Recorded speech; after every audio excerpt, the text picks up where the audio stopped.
మార్గదర్శి financiers కు ఆదాయ పన్ను చట్టంలోని సెక్షన్ 271D కింద ఆదాయ పన్ను శాఖ ఇచ్చిన నోటీసులను తెలంగాణ హైకోర్టు శుక్రవారం కొట్టివేసింది.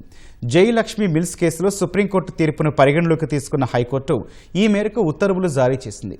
మార్గదర్శి ఫైనాన్షియర్స్ కు ఆదాయ పన్ను శాఖ 2008లో జారీ చేసిన షోకాజ్ నోటీసులను సవాల్ చేస్తూ రామోజీరావు, HUF వేర్వేరుగా 5 పిటిషన్ దాఖలు చేశారు.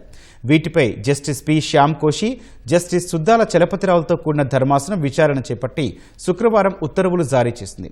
అంతకుముందు పిటిషనర్ తరపు న్యాయవాది వాదనలు వినిపిస్తూ మార్గదర్శి ఫైనాన్స్ సంస్థ డిపాజిట్లను నగదు రూపేణా స్వీకరించలేదని స్పష్టం చేశారు. సంస్థకు చెందిన అన్ని లావాదేవీలు చట్టబద్దమైన బ్యాంకింగ్ మార్గాలైన డిమాండ్ డ్రాఫ్ట్లు, అకౌంట్ పేయీ చెక్కుల ద్వారానే జరిగాయని కోర్టు దృష్టికి తీసుకొచ్చారు. అంతేకాకుండా ఐటీ అధికారులు ఆదాయ పన్ను చట్టం 1961లోని సెక్షన్ 271D కింద అనుసరించాల్సిన చట్టపరమైన ప్రక్రియను అనుసరించలేదన్నారు. HUFపై భారీ జరిమానాలు విధించడానికి గల కారణాలను అధికారులు మదింపు ఉత్తర్వుల్లో నమోదు చేయలేదని పేర్కొన్నారు. ఇది చట్టపరమైన ప్రక్రియకు విరుద్ధమని పేర్కొన్నారు.